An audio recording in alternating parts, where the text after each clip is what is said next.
How to buy purple Bitcoin token. So this token came under the symbol of PBTC. Now before we start, this is not financial advice. I'm not professional or economic expert.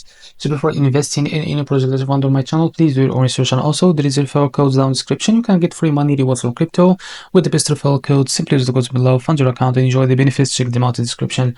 As you can see, before going on buy this token, make sure to check the MEXC account and keep following the updates about this token. Don't forget to go and engage with their community. As you can see, they have 871 members in their community. Go and engage with them. So after that, what you need to do, this token is available on CoinMarketCap. To be able to buy this token, copy the token address from here. As you can see, this token address, it's under this Solana network. Now open your fund to wallet for that. Click on swap here. Make sure you have enough Solana on your wallet, of course. Click here and paste the token address, as you can see. So click on your token here. So after that, what you need to do, type how much you want to buy.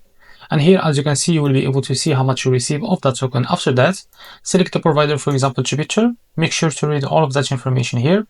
Click on swap, and you will be able to redirect to Jupiter provider page to be able to buy this token. So if you face any issue, go back to this page, switch the slippage from here or custom it, because most of issues came from the slippage. And after that, you can be able to buy this token without any issue. So this is how to buy purple Bitcoin or PBTC token. If you found this very helpful, please like and subscribe. See you next video.